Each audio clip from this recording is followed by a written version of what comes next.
welcome to DragonHeart, a special DragonHeart as me and Mark are both in the stadium in the newly named Wrexham Lager stand. Pretty nice, isn't it? Yeah, absolutely. It looks the same as it used to, but somehow it feels different. More Wrexham Lagery. Yeah, more Wrexham Well, yeah, and the season tickets are absolutely flying out downstairs. There's a lot of hard-working workers and volunteers trying to get the season tickets out as quickly as possible. It's quite a hard task, I think. Well, you know, because you were doing it for a bit. Chay was doing the whole good man volunteering thing. I see myself very much as the Princess Diana of this football club, so I didn't snag a nail. Oh, I do have some hairs out of place. I've got to, for those of you watching the video, I've got an impressive tuft that you'll be able to enjoy watching throughout the broadcast. Well, we've got plenty to talk to, as well as this beautiful backdrop behind us, which looks absolutely amazing, professional. We have some new signings, some new rumours. We've got to look back at the Solihull game. We've also got an interview with Jack Mackreth. So let's get on with it.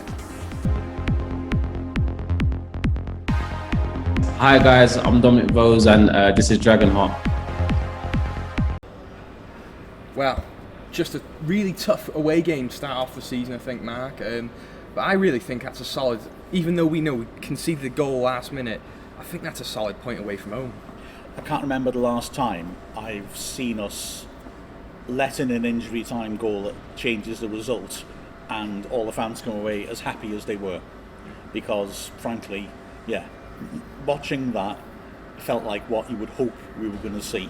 Yeah. You know, there were elements of our play that really were very impressive. And there were other elements that weren't, but, to be fair, Parkinson's made no secret of it. We've said all the way through summer, this squad's not finished yet, as we'll get on to with the new signings and other possible new signings. So, yeah, all right, the defence wasn't quite right. We weren't quite right when we didn't have the ball. We didn't control the ball as much as I'd like to see us going forwards. But we have not made some important signings. So, bearing in mind, we've not quite got, and we've got injuries. Bearing all that in mind, and I really think Solihull Moors is going to be a genuine threat this season. A cracking result. Yeah, I think so. Away from home, I don't think we even drew away at Solihull for a long time. Lost the last four. Yeah. Drew a 0-0 there, so that's 4 years ago. Yeah. And then won our very first ever game there through a penalty. Yeah. So before today, we'd played 6 games there and scored 2 goals, one of which was a penalty. And this is a very well improved Solihull side as well. I would say so. They've lost none of their key players. Anyone who's made 12 or more appearances last season is still there, and they finished the season superbly. Yeah. And they brought in some quality. They've got 2 good strikers they brought in that we talked about at length in the preview, and we actually controlled them very well. It was the threat coming from midfield that caused the issue. Right. Okay. So, what are the good points of Wrexham then this game?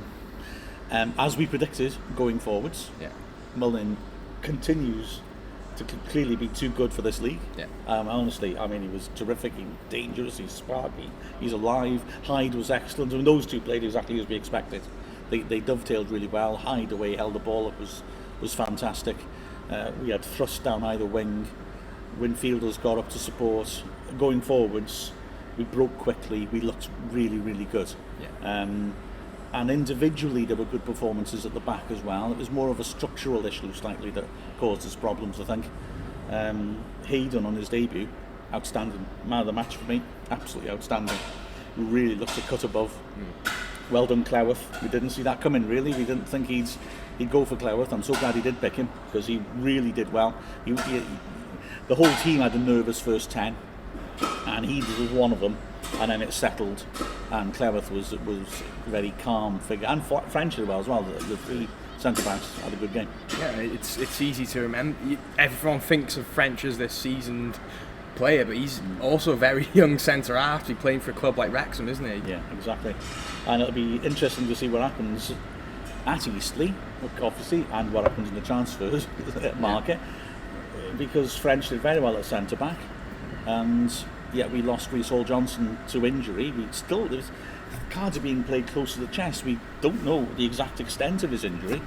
I hope it's not as bad as it looks, but surely he's going to be out for a little bit, at least. So if French is at right wing back, we need to reshuffle that threadbare defence again So it'll be interesting to see where French is. Surely he's got to be right wing back on Saturday, and then we're going to have to, well, hopefully find a way to make the back three solid. So explain the Reece Johnson situation, what actually happened, because for people who couldn't listen to the Mixler commentary or... Shame on them. Yeah. I mean, basically, he had a rather rough 5 minutes. The first incident, I think it's unrelated, but I've got to say it. I just can't finish. I still can't get my head around it. The ball's cleared to the halfway line. He sprints across to get there. Sparrow, the player who scored both Solihull's goals, is sprinting with him. Hall Johnson gets there first and puts it out cleanly for a throw-in before Sparrow has arrived. And then after the ball has gone, Sparrow jumps in, hits Reece Hall Johnson about hip height and cuts him in half. The referee books Hall Johnson. Not him. I was going nuts in the commentary, and I'm always a little wary though, because sometimes you go nuts at what you see, and then when you watch the video you think, oh my gosh, that actually, it was the far side of the pitch from me, you think, that actually wasn't exactly as I saw it. So when I got the footage and looked at it, I'm thinking, okay, well, I've made a fool of myself here. It looked worse on the video. I mean, he cut him, it was like, he didn't do it with his studs, it was his body hitting him. Hall Johnson just puts the ball out for a throw, and that's the extent of his crime. And as I said in the commentary, and I stand by it having seen the video, Sparrow is out of control. He's just hurled himself. Now, that is the actual definition of a red card. A reckless challenge where you are out of control. I think it was a yellow, a very stern yellow personally, if I was the ref, to Sparrow. But a ref could see it as a red, and Hall Johnson got booked. It was astounding. So Hall Johnson, if you haven't seen his face on the highlights, you've got to see his face on the highlights. He just can't believe even that a free kick's been given against him, and the yellow card comes out, and he's just astounded. But as well as that, I mean, a couple of minutes later, he slides in for a tackle, and it's not totally clear what happens. Apparently it's his groin that's the issue. So I don't know if he twisted it. It was a sliding tackle by him. I thought at first that Terrell Williams, who's a big centre-back, had trodden on him, to be honest, and done some damage to him that way. Accidentally. There was no malice in Williams at all. Hall Johnson was making the tackle. And he sort of got up and then went back down again, and he looked in agony. And we're right next to the commentary area is right next to the tunnel. And when Hall Johnson was brought around, it took a while to come all around the pitch. He still had his head in his hands. He still was in real pain, obviously. And we were all genuinely worried he'd done something catastrophic. And if it's a groin injury, then and his groin injury isn't a middle ligament or anything, but we haven't heard anything about how he is. He played well as well, frustrating, and defended very well, because they were trying to get at the flanks, and he and Record defended well, stayed on their feet, did well. That's a crying shame, isn't it? Well, maybe Cameron Green can play right wing back or something like that if we need French, because we are very light at the back, aren't we? At this moment in time, things may change. Yeah. You never know, but yeah, the goals. Let's talk about the goals. Paul Mullin penalty. How did that come about? Through the magic of Mullin, really, right. And the dreadful defending of one of their debutants for Solihull, Preston, who was the right-sided centre-back. So basically, Dibble knocked it long, Hyde held it up well, as he does, Young dinked it over the top, but Preston was there first and was running it back to the keeper. And firstly, you've got to call out Preston for it. You know, you're ushering the ball back to your goalkeeper, you've got a striker behind you, you make sure that guy can't come round you. Well, look at the highlights, he just steps off it. It's ludicrous. I mean, he's got to protect his keeper there, and he doesn't. So the keeper's committed, and then Preston just steps out of the way, and having called him out, massive credit to Mullin, chasing a lost cause, because he shouldn't get there. The defender should do his job. He doesn't. So Mullin keeps chasing, just gets there ahead of the keeper, and the keeper's committed and pulls him down. Absolute cast. Even that ref saw it. So cast iron penalty, and then fair play to Mullin, thinking that maybe even a penalty is a chance to win goal this season. He launched into it. Wow, he nearly ripped the net off with that. It was unstoppable penalty. Great penalty by Mullin, and then the second goal. Oh. Well, I've heard people say it was the best goal in Wrexham history on Twitter. Not seeing Mark Jones versus Cambridge away. Personally, that's my favourite Wrexham goal. Dom Vose might have something to say about it. Dom Vose as well. Yeah, maybe we should do that as a segment in the future. Best Wrexham AFC goal. That's next week, sorted. Next week, and we'll do a vote. Beautiful. Right. Anyway, that's next week sorted, not now, but... I think that the winner at Eastleigh will be the winner of that competition.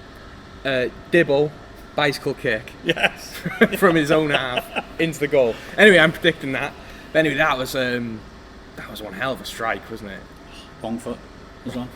Hasn't scored an away goal in 8 years. Hasn't scored a goal in about 6, if I remember correctly. The penalty changed the atmosphere of the game. I mean, the Wrexham fans were superb, but after that, the whole place felt different. The teams felt different, and then building on it, 4 minutes later, you get that goal. Oh my gosh, what a hit! I mean, I was right behind it. It's one of those beautiful ones where it's such a clean hit.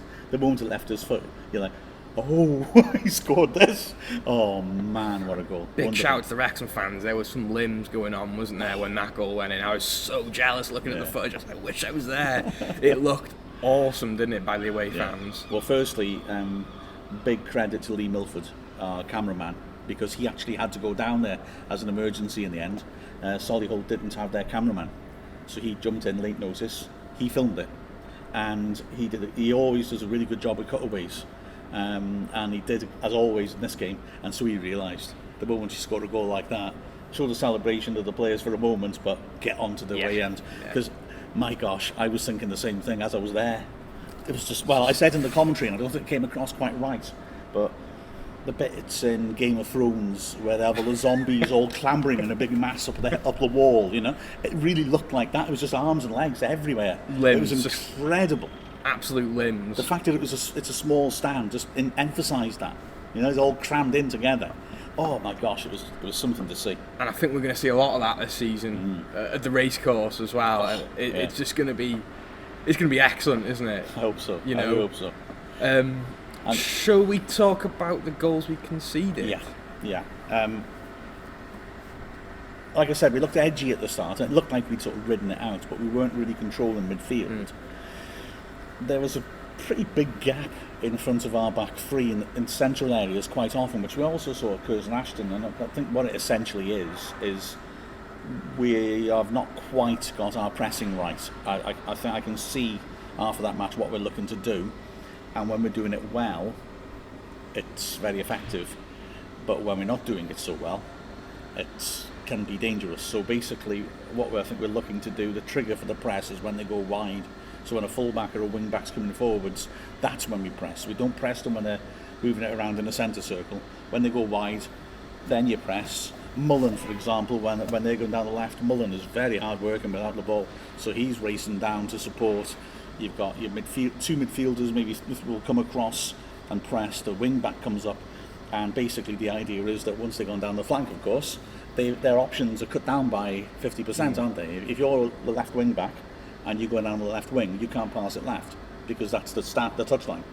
So the touchline presses for you because they can't go past over the line, and then you only have to press their right hand side, and then they're in trouble. And the best they can do is knock it backwards.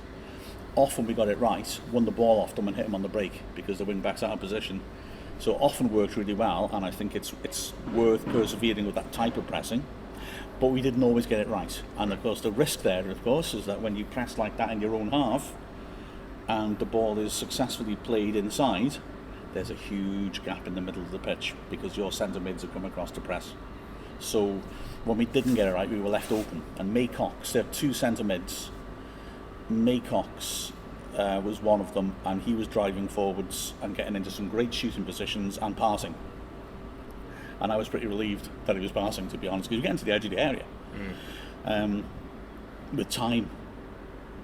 But then Sparrow, who's a good player, and he was playing in this. I've never seen him as central as this, more as an attacking midfielder than a wide man. When he was given the chance, he nailed it in the top left corner. It was, a wonderful strike, but no pressure on him. You know, it was fair way out, 25 yards, but no pressure on him. And then the second goal, he's nailed it into the top right corner. That's from closer in, around the edge of the area, and is essentially because he was Mullen's man from the corner, but he managed to lose him. But I mean, wonderful finishes by Sparrow. I mean, and he's a good, like I say, he's a good striker. Frustrating because, probably the chances of a player at our level hitting the both top corners in one game is pretty slim, but he did it. That's life, though. That is life, and to be fair, it's not a horrendous result, is it? We were bigging up Solihull quite a bit in the last preview, and I really do think they could even make a race for the title this year as well as us. Really, really interesting. This season's going to be for many different reasons. Like, look at Stockport, they just lost 3-1 on the weekend to Dagenham, didn't they? So, yeah, absolutely crazy. So, overall thoughts, happy with the result? Yeah, really happy, because, I completely agree. It's not a great stretch of the imagination to see Solihull challenging for the title for me, and certainly they'll be in the shout for the playoffs, no question. So, it's a good result. I think if we could play that game 2 weeks later with more players in, then I think we'd win it. And we should have won it, because the other key thing that I haven't mentioned really is the second half was very different. The first half was very open, and until we scored, Solihull, I think, had the better of it. Yeah. And then once we scored, we looked like we could have scored more than just 2, and looked really impressive. And then the second half, we looked really controlled. It was a totally different game. We let Solihull have the ball a lot of the time, and they were just moving it around, and they couldn't get anywhere near our goal. And what changed it was Hudlin, the massive striker who we were all obsessed about last week, came on. And actually, frankly, he's not that great in the air, considering his size, but consider his size. He's just massive, and he causes confusion around him more than anything else. And that's just gave them for the first time. And they didn't get it going until pretty much until injury time started. They started to just knock balls in, just put it in a mixer more. And like I say, he wasn't winning them, but we weren't getting them away properly. It was just causing consternation, and the second goal comes from a second ball from a corner, and it was just fair play to them. They weren't getting anywhere. We were in total control, so they were threw something into the mix that was different, and it came off. And if they hadn't have done that, we'd have won. We would have held on comfortably. 1 goal lead's not enough, and I think Parkinson might be a bit disappointed we didn't show more on the break in the second half. We did make a couple of good late chances actually, but we really only made those chances after Hudlin came on, because that was Solihull taking risks. They changed their shape to 4 at the back, so they threw new questions at us, but then we were exploiting them at the back as well. And McAlinden, who was very lively when he came on, he was really unlucky not to score. Mullen was unlucky not to score another, but I think Parkinson probably would have liked to have seen us more dangerous on the break before that point. But yeah, I'm happy with the point. I think it's a good performance. As we are a team that's just starting to gel with a little bit of teething issues, a 2-2 result against Solihull at the start of the season, not bad at all. I'd rather be us than Stockport in terms of teething problems. Yeah, and that does happen. Stockport will be good this season. Yeah, Stockport will be good. Dagenham will be good as well. So losing to Dagenham is not a horrendous result for them. But teams take a while to settle. Yeah. So Stockport will settle and will be good. But sometimes in that settling process, you have poor performances. That always happens. And if we can, as we're settling, take draws and not losses, then that's points on the board, isn't it? At the end of the day, and wins, because we've got the strike force. Yeah. So there's no question about that. Yeah, I'm perfectly happy with it. Remember as well, Solihull Moors last year won 15 home games. Yeah, they're good at home, and they beat us 4-0 in the cup there as well. Yeah, they're decent, and they beat us in the league as well, didn't they? Yeah. So, yeah, I'm happy. I'm also happy with the new signing. This is Sean Brisley. This is Dragonheart. Well, another new signing, James Jones from Lincoln City, a League One club, I believe. Good signing. Fantastic signing. Absolutely. Centre mid. And again, us shopping at Harrods, which is a good thing, I think. And you know a bit about him. You've been in contact with Lincoln. Well, I want to say thanks to Rob Brisley. Sean Brisley's brother. I've messaged a Lincoln fan, Rob Brisley. He said he's a box-to-box tackling midfielder. Before Christmas, he was in the first team, but COVID and his teammates' form put him on the bench. I'm shocked he's gone, but we're getting a good fee and a good sell on. He seems pretty happy. He said, to be fair, you have the money to attract the players. He's going to be a big fish in a small pond. He's easily good enough to be a really good League Two player. or maybe even bottom of League One, he should rip the National League up. Sounds good. So that's Excellent. sounds good to me. And well, that maintains our pattern, doesn't it? We predicted it a few weeks ago, and it's happened, hasn't it? Really, where Mullin was the first step in bringing in players of this ilk. Convincing players who have got an offer on the table, who are from a higher division, that we're serious. If you can get Mullin to come here, okay, this is a proper club we're going for. They're going places, so they'll take us more seriously. And so that's now 3 signings in a row from League One. All who are players who'd anticipate to do well in League One. Yeah, and Hayden, who was very well thought of centre half in League Two, who was touted to go to a League One club.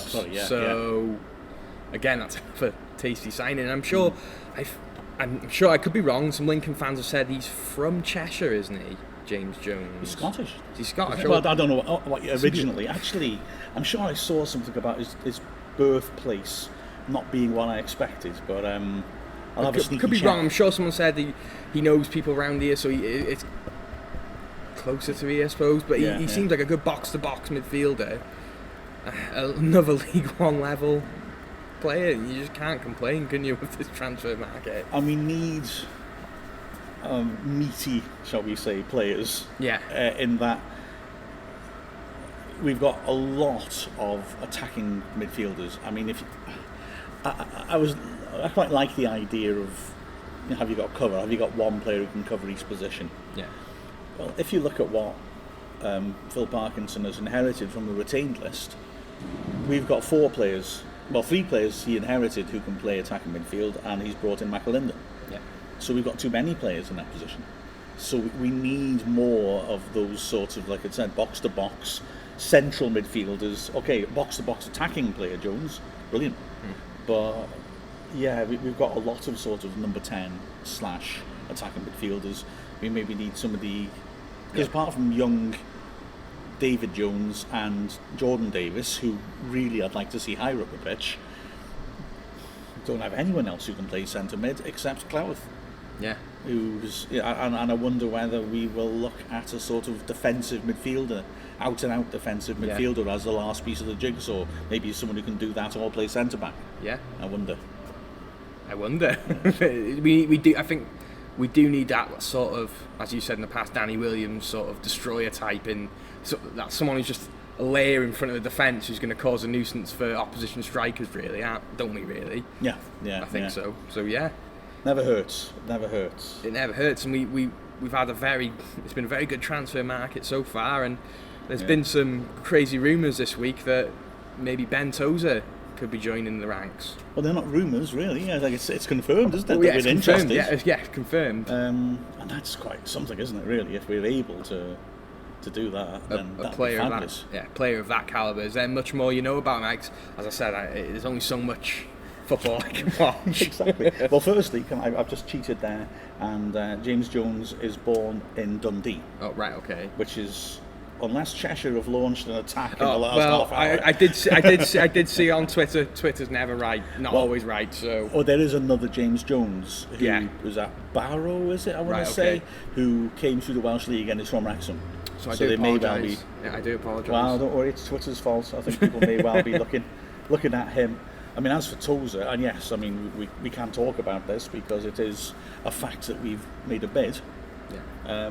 Because Cheltenham have said that we made a bid. I mean, that would be a hell of a signing. He's 31. He's been around the block. He's a proper big, sort of hefty centre back. He's played over 150 games in Northampton, getting on for 150 for Cheltenham. He's Cheltenham's captain. The manager was praising him on Tuesday because, he's obviously had an offer, and saying how he still played really well. I mean, that would be one heck of a signing if we could pull something like that off. Could be the biggest signing. Him and Mullin are going to be the biggest signings of the transfer window if we manage to get him, if we can meet the asking price, if both clubs can negotiate. But it's just crazy how we're turning heads of League One players. They're thinking, I'm fancying a bit of this. Mbappe next week, isn't it? Could well be. Could well be.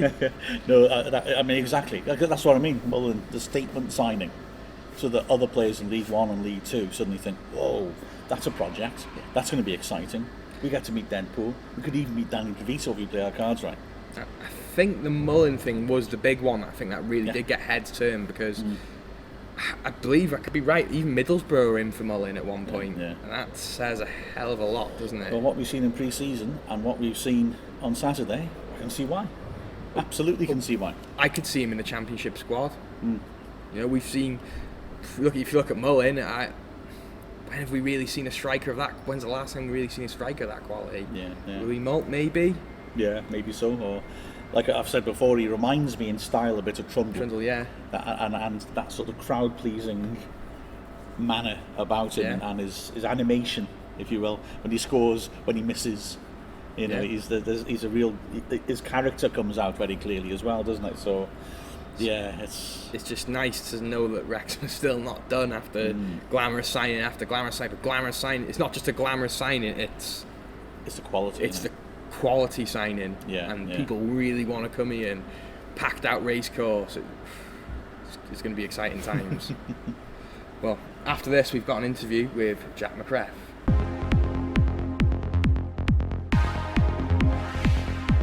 I'm Liam McClendon and this is DragonHeart. Oh, well, Jack, thank you so much for joining us. You, Okay. Well, I'm going to start again because I can't remember what my first question was. Right, three, two, one. Well, Jack, thank you so much for joining us. And, well, firstly, coming in to Wrexham at the time that you did, I mean, it was an exciting challenge, I think, wasn't it? It must have been sold well to you for you to come to us from League One. Yeah, obviously I was at time for Bury in January, and obviously I met the gaffer during the close season, and I had to sort of make a decision whether I was prepared to drop down from one to come to Wrexham. But if I'm completely honest, I was sort of play at best at Bury. Obviously I had to take the plunge to leave Macclesfield at the time. But from speaking to obviously I can remember being still on the pitch and he was talking about players that he was going to bring in, sort of how he was going to play, and obviously a lot of the players he was talking about bringing in I'd played with before. They were big characters. I was looking forward to sort of reconnecting with them, and I knew that sort of that he was mentioning, Chris Holroyd, Sam Wedgbury, Scott Bowes. I knew Rudders there, Sean Pearson, were experienced players at that level. And from what the players who thought at the time, this is an opportunity to join a club where you're going to be sort of directly involved in a team, regularly playing, and have a chance of being a project, if you like.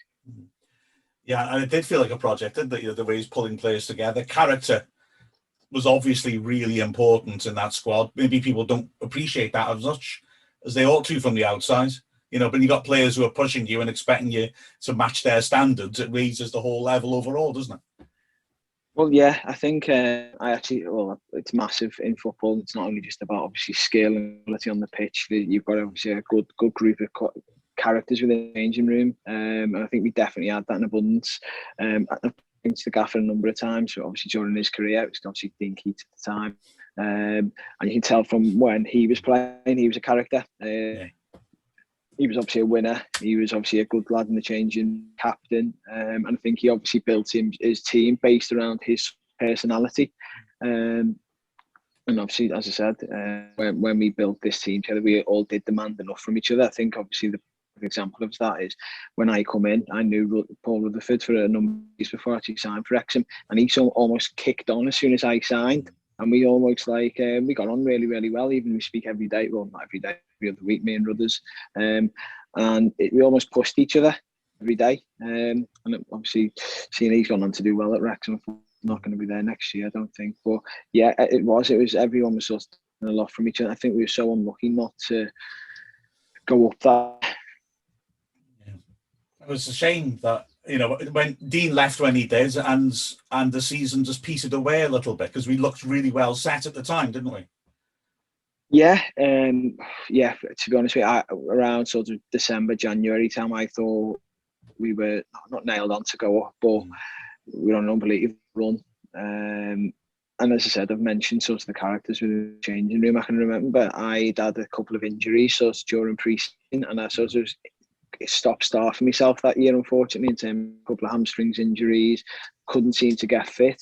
But it was much of a good group. It was almost like a family orientated feel. I can remember sort of playing a game and being devastated to be playing, but so happy that we got the 3 points and that we were still to the league. But I thought that year it was going to be our year. I'm going to say our year. I thought around Christmas time we could just sort of hang on. Especially, I think it was 11, 12 games unbeaten that year. I think if we continue this reign of form, we could probably almost peak too soon, if you like. But obviously, the gaffer leaving, I think it sort of changed the dynamics a bit. I can't really put my finger on what changed, but as I said, the manager leaving for any club midway season is going to have a massive effect on the team itself.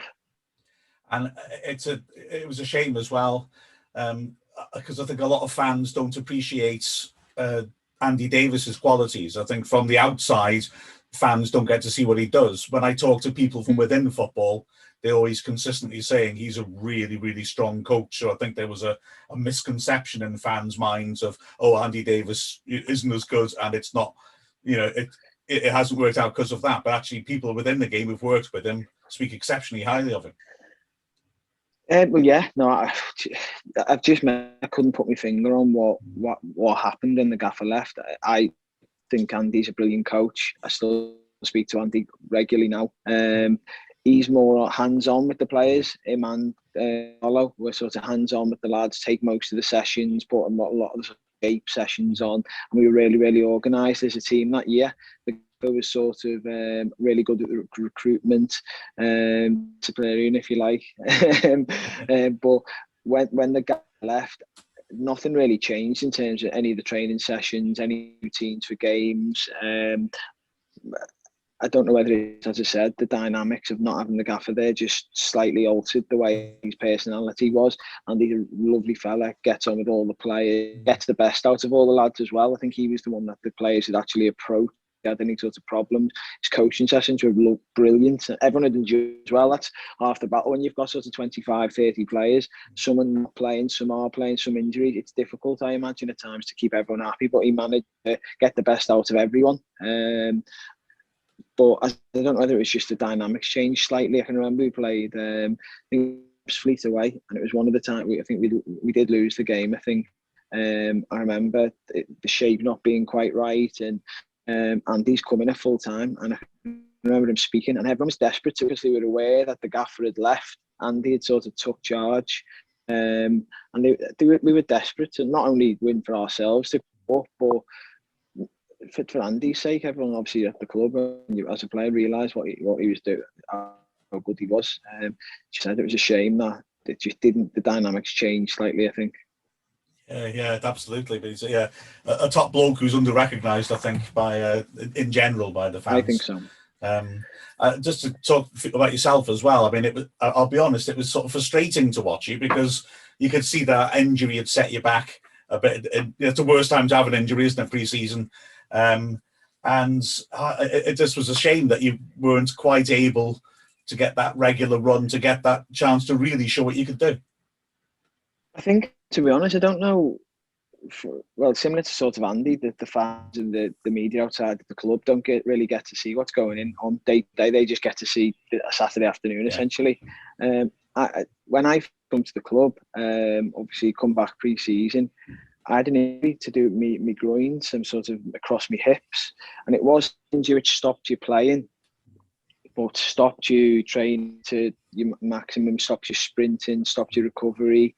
And I had to obviously go and see a specialist with the gaff and the physio at the time, Phil, and his advice was to have 6 weeks off to do a pre-season and then go. I can remember the lads training every day, and I was going to swim with the physio. So I had to sort of do pre-season, have 6 weeks off, and then another pre-season on my own. It means you're almost 6 weeks behind before you've even started a new club. You want to sort of hit the ground running. And I don't know whether I'd sort of put too much pressure on myself to get back fit, but I didn't actually do the full 6 weeks. I can remember coming back a little bit too soon, and I tweaked me in the first 20 minutes of the game. That me comeback. And as I said, it was just after then I felt like it was catch up for the full 2 months of that year. But as I said, the problem come, and I don't know whether any of yourself even knew, it was a case of when I went to see the specialist, he said, no, you need not do anything for 6 weeks. It's just an inflammatory, I don't even know, something to do with your groin and your hips. I needed 6 weeks of doing nothing.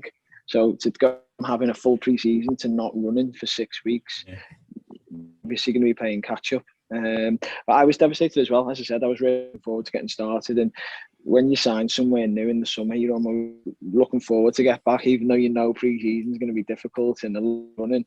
It was probably one of the fittest I'd been. I'd done a lot of training in the off season, and I was really looking forward to getting back. But it's a shame that things just don't work out at times for whatever reasons. There's a way, doesn't it? But yeah, I still have not regrets about it, but I'm disappointed the way that it did work out. I think if I would have sort of even had a rare season, an okay season, I think the way I got on with the coaching staff, the club itself, I think I'd have probably hopefully still been there today. Well, I've got to say that the words sort of behind the scenes that I was hearing was about how good your attitude was. Because you often, you'll hear different stories, obviously, about different players, and unanimously everybody was talking about how good your attitude was, and I suppose almost saying you were too hard, which I guess is referring to what you're saying there. But the buzz around you was, that as a professional, it was spot on. Well, I'd like to know who's told you that. No, I do sort of pride myself on that, to be honest. In my eyes, I just want to work as hard as I can, and I have no regrets about it. Obviously, I knew why I wasn't playing. I knew that it was down to a couple of injuries, but there's no point sort of sulking around, moping around the club. I just want to enjoy going in every day. As I said, when I wasn't playing, I was disappointed, but I wanted to, if I wasn't playing, push the other, what we've just discussed, and even in training, push them, push the gap, push everyone. And I think if you sort of set that sort of stall of life as well as football, you're not going to come far from it, obviously, to get to. But I think it's, as I said, it's got where it was in football. But it's nice to sort of hear people say that about essentially why you do it. But as I said, I was just really disappointed. It didn't quite work out. It didn't go to plan in terms of going up firstly, and then as I said, for myself, I think I played an awful lot of football that year, unfortunately. There were two frustrating games that stick in my head about you. Not frustrated by you. The circumstance. don't worry. I'm not going to call you out or anything. I was quite happy with you. Don't worry. But like a couple of games that you started when, well, firstly, it was frustrating to me that the actual team unit didn't function as well as normal, and you weren't getting enough of the ball. For example, the game at Dover that was started to start the season, we lose at 1-0. It was, all Grims against Dover are always grim. They go man to man and sort of cancel the game out. You were playing up front, and I thought did well, but then not yourself. Other players missed a couple of good chances, and we lose a scrappy 0-0 sort of game, 1-0. That sort of match. It's a shame. Yeah, no, I think I was glad you were going to say that. As soon as you said Dover, I thought, it doesn't surprise me. It didn't go to plan. I've never ever played against that team in my life, other than at Dover away. I was playing up front, which isn't my natural position. I think we went man to man. We knew they were going to play to man, so sort of tried to change it up a little bit. But you'd literally walk. I was playing centre forward. Literally walk and play, stand by Sean Pearce, and their centre half would walk with you. It was so strange. But no, I think I know what you mean. There was at times when we were missing sort of that year a creative midfielder at times. I think we had obviously Aki and Sam Wedgbury were good runners, solid footballers, but we missed a little creativity. I think at times they put Kells, the left winger in midfield, who was obviously a tidy footballer. I think they were trying to and I felt that at times when I did play, we didn't have that sort of creativity to get the ball wide in goal positions. And the difficulty is at Wrexham, the pitch is so big. If you don't get the ball high up the pitch, it's difficult to create as a winger because you're that far away from the opposition's goal. But as I said, I think it was a brand new team, and we did have a good sort of relationship, but I think if we'd have just sort of kept it perhaps another 12 months core group, I think we'd have found one more player to fit into that number 10 role, if you like, and it would have helped me sort of progress. But I know the Dover game, what you are talking about, I was probably frustrated that, but it is difficult to play against Dover. They're not a great team to play against, to be honest. Never a pretty game against Dover, believe me. I really enjoyed the short journey down there to watch that match. Boys, they should be playing in the French league, surely. It's a madness. I don't know. I've never seen it before. But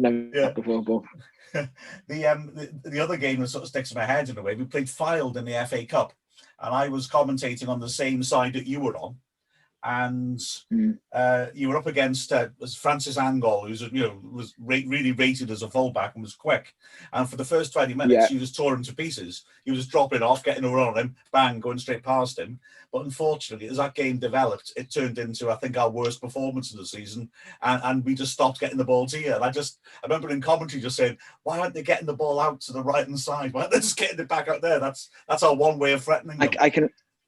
I can remember that game because the number one, he's a very good fullback. I think he's a Hartlepool now. He went on to Accrington later on in his career. He's always difficult, strong, quick, aggressive. The reason I remember that game is, I don't know whether you noticed, when I on the Friday I rolled my ankle and had a balloon ankle. I don't know if you can remember. It was black and blue.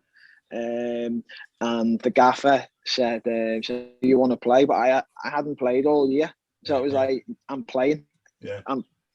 Get some ibuprofen and me strap it up. I'll be okay. And like you said, I can remember starting the game well, and thinking, "Be okay, I'll be all right now." And as the game sort of progressed, it sounds almost like making excuses, but that game was a FA Trophy.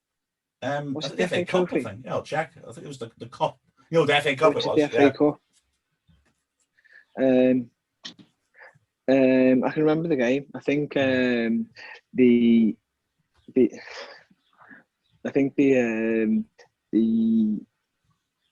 gaffer had mixed up the team. I think they played a relatively strong team. We had sort of James Fringes, myself, a couple of lads, a few young lads in and around the team, and it's as a winger, that's one of the most frustrating. You feel like you're getting joy, and then the ball stops, obviously coming up to you. But I suppose it's like a game of chess, isn't it? And the other team are obviously going to recognise that we were getting joy down our right hand side to try and stop it. But it is frustrating at times. But I think I can remember that game, to be honest.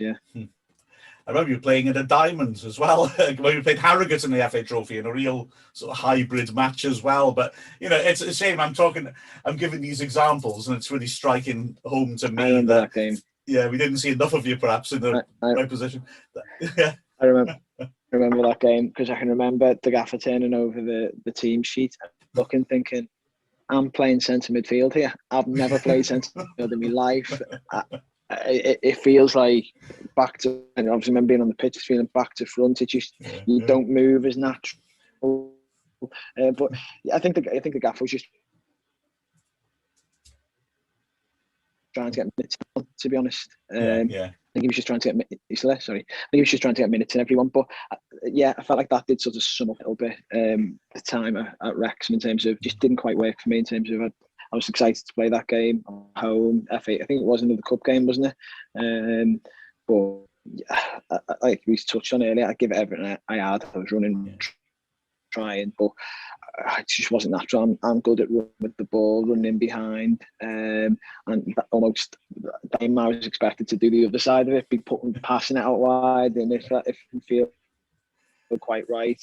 But that wasn't a great experience there. But it's all a learning curve, isn't it? It is, isn't it? Well, Jack, honestly, in a way that that season was a mischance, and in a way your time with us sort of summarises that, because things could have worked out differently, both for the club and for yourself, and it's a real shame that it didn't. But can I just say on behalf of all Wrexham fans, thank you.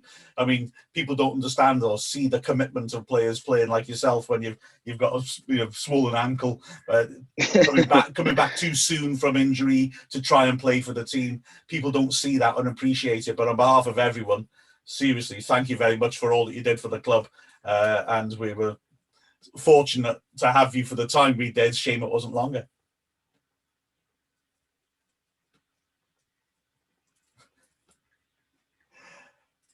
Well, you're frozen, so that looks like an awkward silence.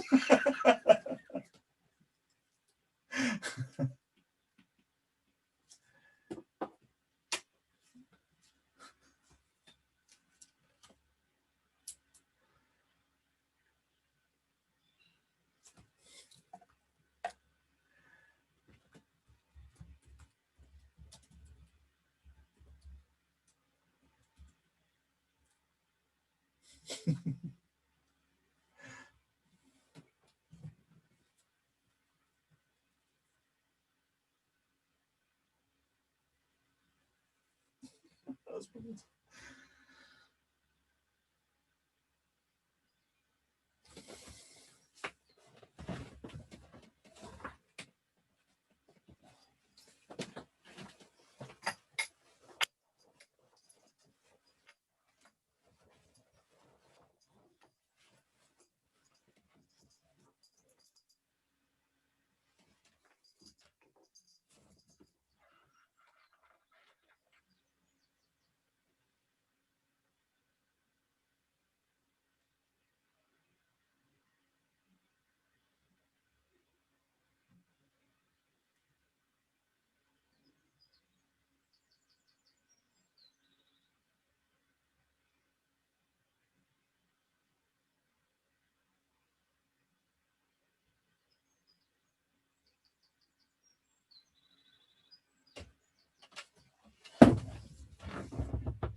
No.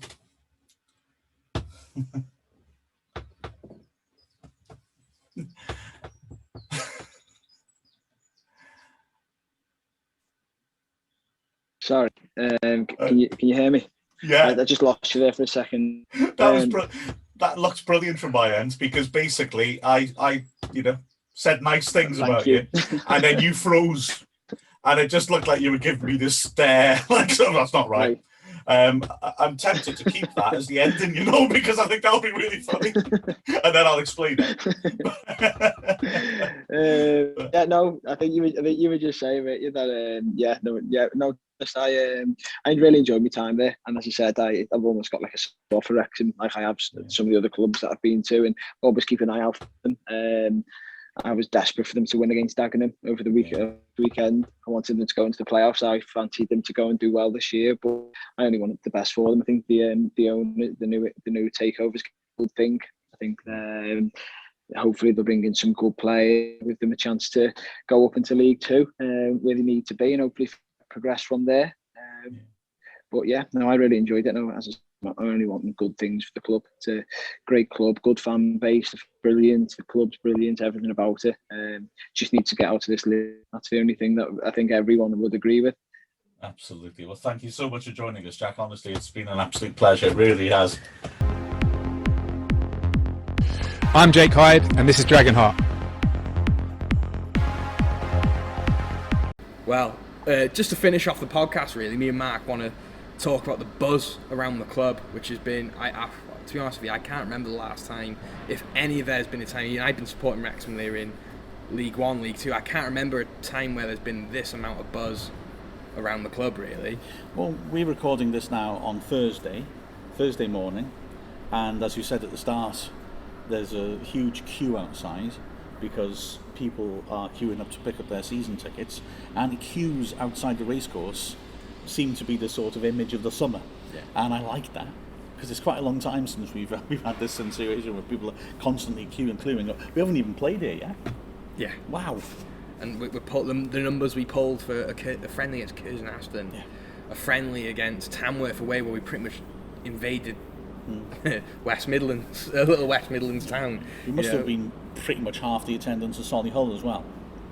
Yeah, there we go. And people are clamouring to get tickets. They want to come to these away games, and it's just such a buzz. And you walk into the town, and you do see the odd. In past years, you have seen the odd Wrexham top. You mainly, and I'm not saying this, when you go to Wrexham, you see a lot of Liverpool, Everton, Man United T-shirts everywhere. But now you go into town, you cannot walk past.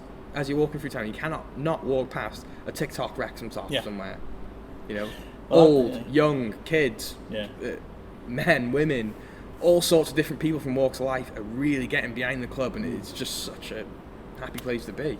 Well, I was in town yesterday, and it really struck me exactly that point: the red and the green shirts, people all over the place wearing them, families all wearing them. And then an hour later, you messaged me, and by complete coincidence made the same point in a should we say, enemy territory? Well, yeah, of course. It was my lad's birthday yesterday, so we took him to Chester Zoo. Of course, I had to put him in his new Wrexham top. I put my youngest lad in his Wrexham top. I put myself in a Wrexham top. I thought no one else would be no more Wrexham fans. We're in enemy territory in Chester Zoo. I got there. I seen about 10 Wrexham tops, and every Wrexham top you've seen, you just give each other a little nod.